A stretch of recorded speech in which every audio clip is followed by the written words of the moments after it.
Assalamualaikum semua. Apa khabar awak semua? Ustazah harap awak semua berada dalam keadaan sihat dan kekal di rumah.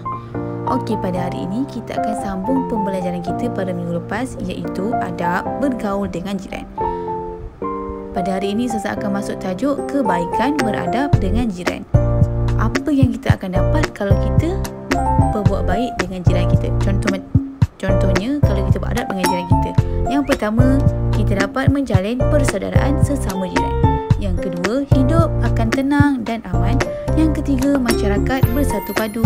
Yang keempat, menghubungkan silaturahim atau mengeratkan silaturahim. Yang kelima, melahirkan suasana yang ceria. Yang keenam, mudah untuk meminta pertolongan. Contoh, kalau awak berada dalam kesusahan, awak tak akan segan untuk meminta pertolongan. Yang ketujuh, disukai oleh Allah dan Rasul kita. Dan yang ke-8, disukai oleh semua orang.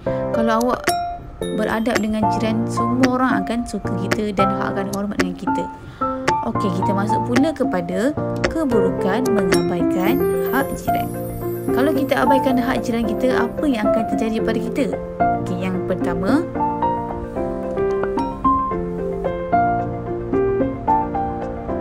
jiwa tidak akan tenang. Yang pertama apa? Jiwa tak akan tenang. Yang kedua, selalu bermusuhan. Contohnya, semua orang akan bermusuhan dengan kita. Yang ketiga, tiada semangat kejiranan. Yang keempat, sukar mendapat pertolongan. Kalau awak abaikan hak jiran, kalau awak minta tolong kat jiran pun, dia orang tak tolong.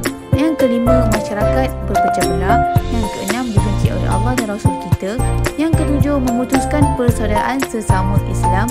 Dan yang ke-8, tidak disukai oleh semua orang. Okey, yang ketujuh tu, kalau awak ada buat kenduri ke, dia orang tak akan datang kalau awak abaikan hak jiran. Okey, kita masuk pula kepada hadis sabda Rasulullah sallallahu alaihi wasallam, "Man kana yu'minu billahi wal yawmil akhir falyukrimu jarah." Maksudnya, sesiapa yang beriman kepada Allah dan hari akhirat, hendaklah memuliakan jiran. Dalam hadis pun suruh kita memuliakan jiran kita. Kalau kita memang seharusnya memang dah beriman kepada Allah dan hari akhirat, jadi kita hendaklah sentiasa memuliakan jiran kita.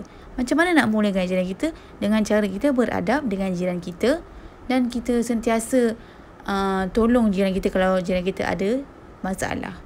Okey, faham tak?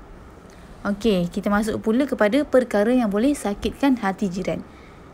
Yang pertama, sombong. Contoh, kalau jiran kita tegur kita tapi awak tak layan, sombonglah kan macam tu. Itu akan menyakitkan hati jiran kita. Yang kedua, menunjuk-nunjuk. Yang ketiga, merosakkan harta benda jiran.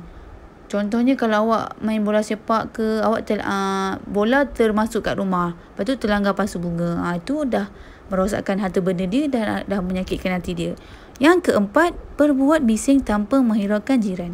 Contohnya, kalau rumah jiran awak ada anak kecil, janganlah kita bising-bising kan. Dia nak berehat kan. Okey. Yang kelima, tidak menghormati jiran dan keluarganya. Dan yang keenam, membuang sampah di sekitar rumah jiran. Jangan buang sampah di sekitar rumah jiran. Okey? Okey. Itu saja pembelajaran kita pada hari ini. Ustazah harap awak dapat apa yang Ustazah ingin sampaikan, dan Ustazah harap awak amalkan apa yang kita belajar pada hari ini. Okey? Sekian, terima kasih.